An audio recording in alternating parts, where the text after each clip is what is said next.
January 7th, 1943. Room 3327 of the Hotel New Yorker. The air is stale. The silence is heavy. An 86-year-old man lies dead in his bed. He is alone. He is destitute. He has spent his final years talking to pigeons rather than people, subsisting on warm milk and crackers.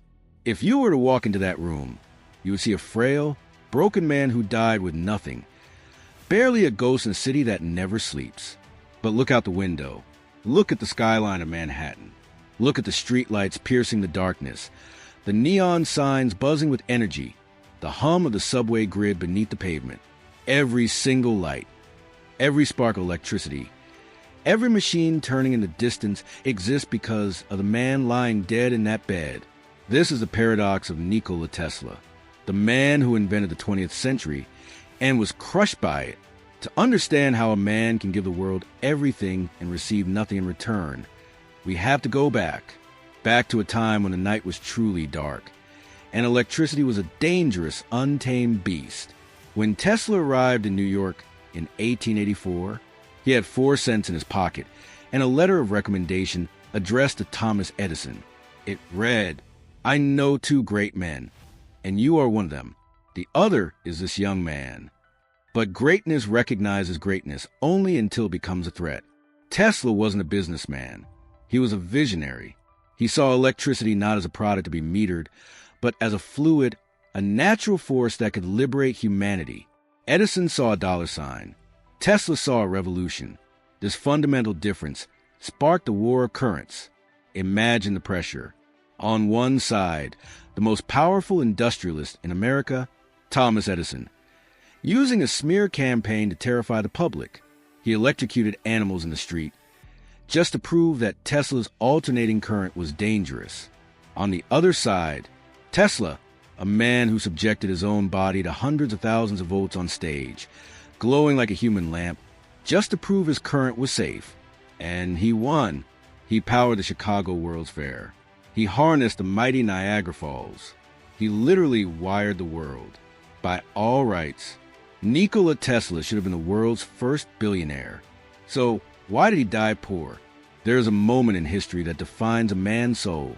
For Tesla, it was a moment George Westinghouse, his greatest backer, told him his company was sinking. The royalties owed to Tesla were too high. Any other man would have sued. Any other man would have demanded his share. Tesla tore up the contract. He walked away from billions of dollars in today's money, simply because he wanted his invention to survive. He wanted the world to have power, more than he wanted to have money. But the world is cruel to those who do not protect themselves. Imagine the weight of a world that refuses to see what you see. Tesla's mind was a blessing and a curse. He didn't use blueprints. He built machines in his head, running them in his imagination for weeks to check for wear and tear, before ever touching a screwdriver. He saw the radio before Marconi. He saw X-rays before Röntgen. He saw radar, remote controls, and robotics decades before the rest of the scientific community could even comprehend the concepts. But his greatest dream was the one that destroyed him, Wardenclyffe. Picture a massive mushroom-shaped tower rising out of the ground on Long Island. This wasn't just a radio tower. This was the Holy Grail, wireless power.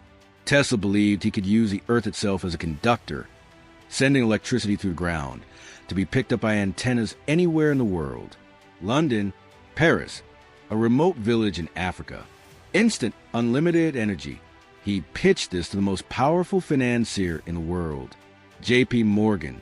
Morgan gave him the money, thinking it was a radio system to compete with the telegraph. But when Tesla revealed the truth, that he intended to provide free energy to the entire globe, the funding vanished overnight.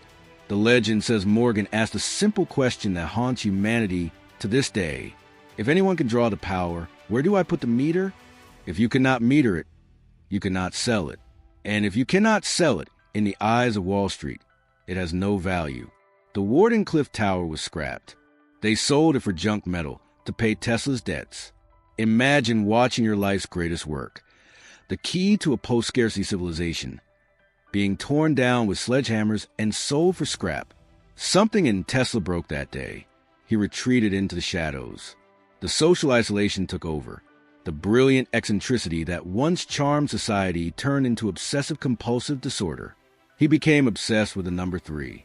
He cleaned his plates with 18 napkins. He developed an aversion to pearls. The world began to mock him. The headlines changed from the Wizard of the West to the Mad Scientist. While others grew rich on the patents he essentially gave away, Tesla fed the pigeons in Bryant Park. He claimed one specific pigeon loved him as a man loves a woman.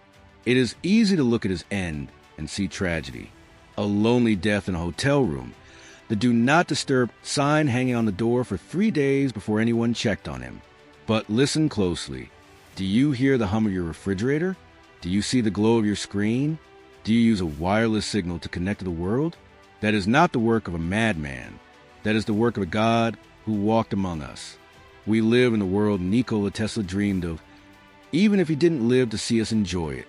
He once said, "The present is theirs. The future, for which I really worked, is mine." And he was right. The bankers took his tower. Edison took his fame. But time gave him the ultimate victory. He was the man who outran his own era. The man who tried to give us the stars, only to be grounded by the greed of the earth. And tonight, when you turn off the light, remember him.